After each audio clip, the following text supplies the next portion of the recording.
Luka Doncic has emerged as a star this season in the NBA. His play has been able to will the Dallas Mavericks back into playoff contention.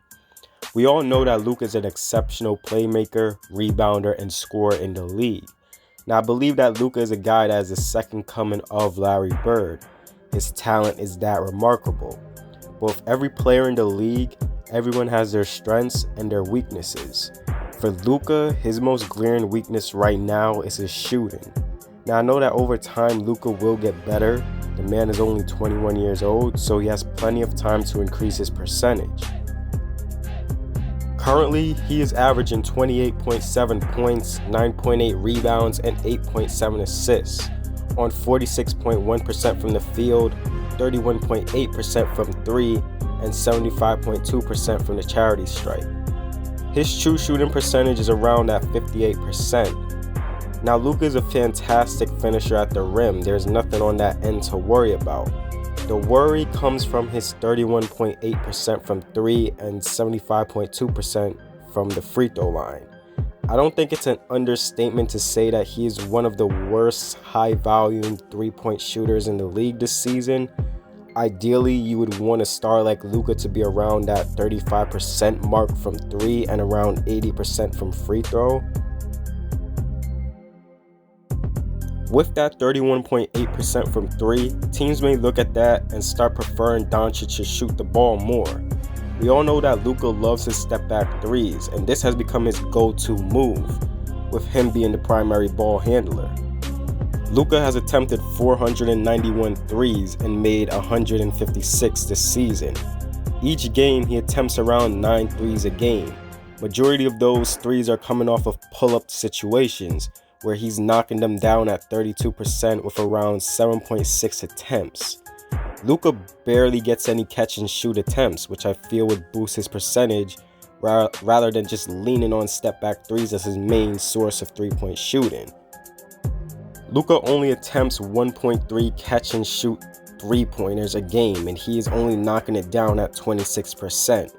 What we can get from these stats is that Luka is taking a lot of off-the-dribble shots and not being put in situations where he's getting catch-and-shoot opportunities, which may boost his percentage.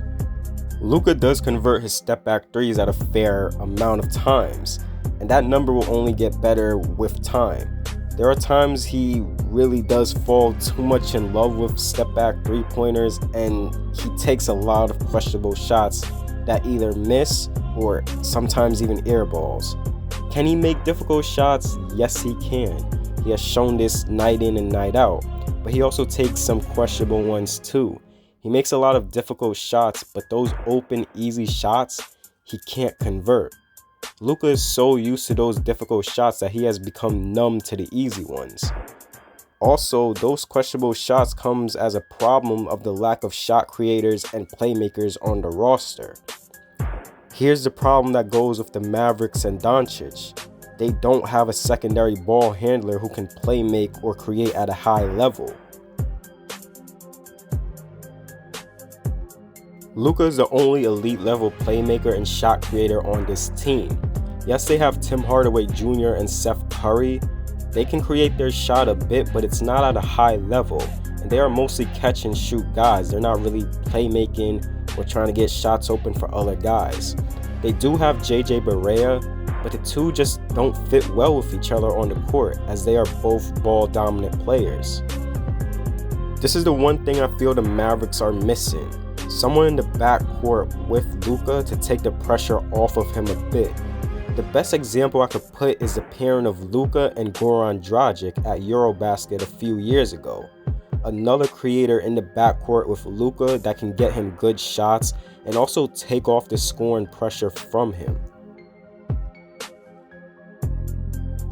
I was really hoping that the Mavericks got a guy like Kemba Walker last offseason, as he is this creator that can help Luka get those catch and shoot opportunities. Now with Luka's free throws, his numbers isn't all too bad. I feel making free throws are based on being mentally prepared, and those numbers for Luka can only get better. He's getting way more attempts from the free throw line this season than he did in his rookie year.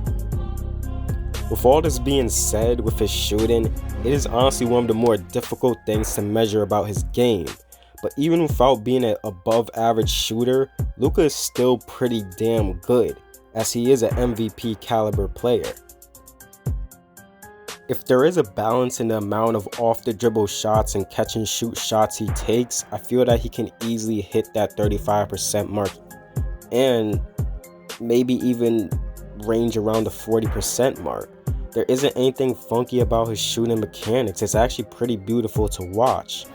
There are two other players that fall in the same realm with Luka on shooting, and that is James Harden and Trae Young.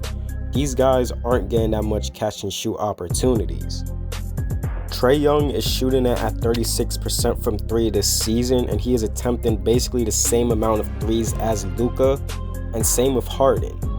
Trae attempts the same amount of pull-up threes as Luka, but Trae hits his catch and shoot shots at 46%, which is a higher percentage than Luka at 26% from catch and shoot situations.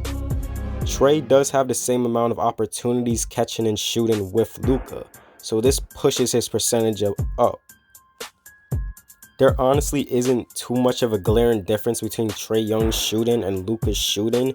The main difference is that Trae is connecting at a better percentage on catch and shoot shots. If Luka limits those questionable shots, gets more catch and look opportunities, then he will no doubt be around 35%. The reason his shooting percentage is worrisome now is that Luka's ability to shoot opens up a lot of the Mavericks offense, and being respectable from that area is something he has to maintain. I'll say Luka is not a bad shooter by any means. I just feel he takes those shots because when plays break down, he is forced to create some magic because he is the best shot creator on the team. He also doesn't really take too much mid-range shots. I've honestly only seen him shoot it a few times from that area. He opts to finish at the rim or go for a floater instead. Probably one thing that will go under the radar is that he's honestly the best post player on the team, but for some reason the team doesn't look to get him those touches there, which would take away from those difficult shots and also a way to generate easier 3-point shots from his teammates, as he commands a lot of attention.